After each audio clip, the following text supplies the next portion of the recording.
Assalamualaikum warahmatullahi wabarakatuh. Selamat hari Selasa. Eh, Hari ini kita akan membahas tentang bagaimana sistem ekonomi sosialis berjalan. Nah, setelah minggu kemarin kita membahas tentang sistem ekonomi liberal yang lebih banyak dipengaruhi oleh pemikiran Adam Smith dan juga Stuart Mill, di mana kesimpulannya bahwa di ekonomi liberal pemerintah itu tidak boleh turun tangan 100% terhadap kebijakan-kebijakan ekonomi dan juga bagaimana mekanisme pasar. Jadi pemerintah itu harus free, harus benar-benar tidak boleh mengintervensi, dan pasar menjadi penentu penting dalam hal perekonomian suatu negara.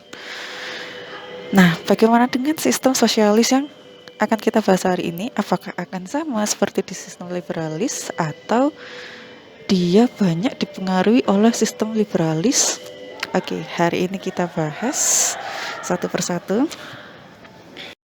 Sistem ekonomi komunal ini para ekonom lebih banyak menyebutnya sebagai sistem ekonomi modern, dan kita sebagai ilmuwan sosial lebih mengenalnya sebagai sistem ekonomi sosialis. Kenapa disebut sebagai sistem ekonomi modern? Karena yang pertama, sistem ekonomi komunal ini lahir pasca sistem ekonomi klasik. Jadi sistem ekonomi komunal ini adalah antitesa terhadap pemikiran-pemikiran yang dianggap sangat-sangat liberal dan sangat-sangat banyak dipengaruhi oleh pasar. Sistem ekonomi komunal atau sosialis ini mempunyai tujuan untuk kemakmuran bersama. Dan filosofi ekonomi sosialis ini adalah bagaimana mendapatkan kesejahteraan secara umum. Kemudian perkembangannya, ekonomi sosialisme ini dimulai dari kritik terhadap kapitalisme, yang pada saat itu kaum kapitalisme atau kaum ekonomi liberal yang mendapatkan julukan bourgeois dari para ekonom komunal ini mendapatkan legitimasi secara agamis untuk mengeksploitasi buruh. Sistem ekonomi sosialis ini latar belakangnya dia lahir karena utamanya dilandasi pada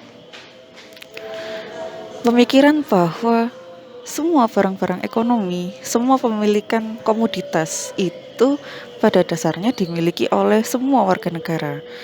Baik itu alat-alat produksi, bagaimana cara pendistribusiannya, dan bagaimana cara bisa sampai ke konsumennya masing-masing. Sehingga hak milik serta inisiatif ekonomis individu ini kurang mendapatkan tempat yang layak, kurang mendapatkan kebebasan.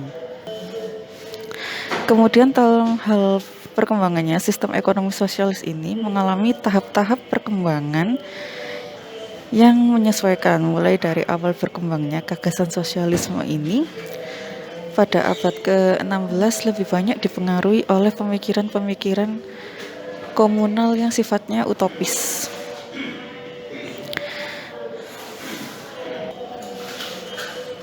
Dalam berkembangnya pada tahap berikutnya, sistem ekonomi sosialis ini erat kaitannya dengan kritik terhadap ketimpangan sosial ekonomi yang ada di Eropa, khususnya di Inggris.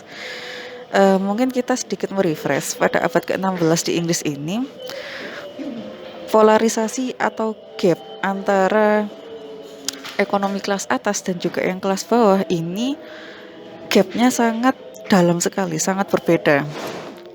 Kenapa kok bisa seperti itu?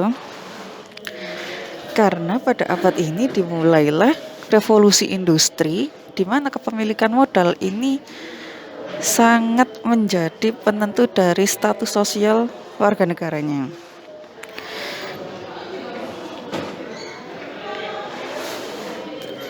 Hingga akhirnya adanya gap struktur ini akhirnya memunculkan berbagai kritik yang konsepnya disebut sebagai sosialisme utopia.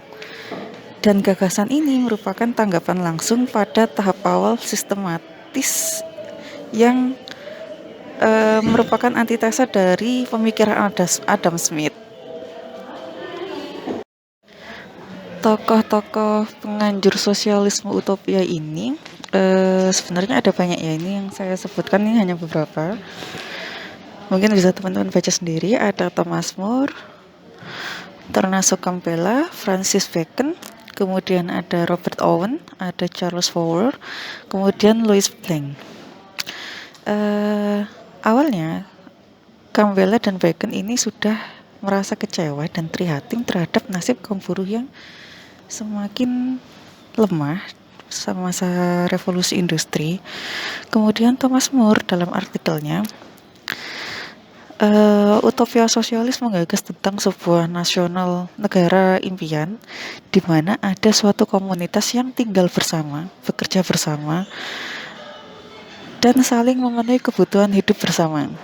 Dan kebersamaan ini yang nampak tidak menandai munculnya konsep sosialisme utopia, terutama di negara Inggris.